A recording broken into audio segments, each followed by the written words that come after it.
আমরা এখন কিশোরগঞ্জ জেলা সদরের ঐতিহ্যবাহী ৯ নং ওয়ার্ডের ৩২ এলাকায় আছি। এটা একটা bus stand area.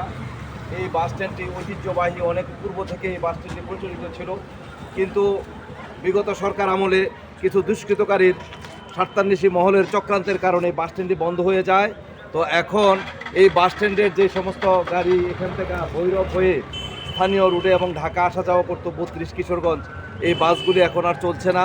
Bus stand আগে চালু আছে ভালো, বাস স্ট্যান্ডে গাড়ি চলতো ভালো গাড়ি, এই বাস স্ট্যান্ডে উন্নত করলে মানে গাড়ি নাই ভালো গাড়ি।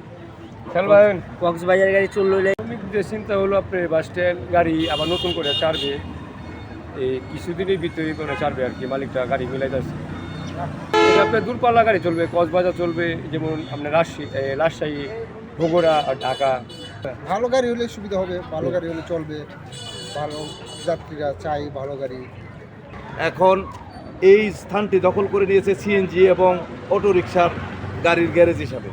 এই বাস স্ট্যান্ডটা কী কারণে এই অবস্থা হলো? এটা তো একসময় কর্মচঞ্চল ছিল, ভৈরব এবং ঢাকায় এখান থেকে গাড়ি আসা যাওয়া করতো, এখন বন্ধ কেন?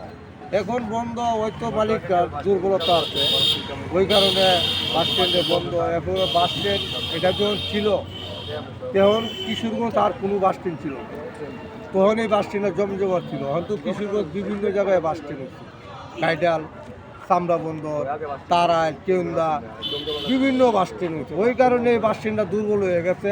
এখন মালিকরা চেষ্টা করতেছে গাড়ি চালানোর জন্য, এবং কি ভালো গাড়ি আসুক, আসতে পরে বাস স্ট্যান্ড অটোমেটিক আল্লাহর রহমতে চালু হয়ে যাবে। বিগত সরকারের আমলে তো বাস স্ট্যান্ডটা বন্ধ ছিল।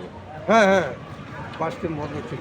আমি অনেক পুরান শুরু ব্যাপারটা হচ্ছে এই বাস স্ট্যান্ডে চালুকালীন আমরা অনেকের খুব ভালো উপকার হচ্ছে। ওখানে আমরা অনেক মানুষ বেকার হয়ে গেছি, যাও এটা সরকারের দোষে আর কি হবে।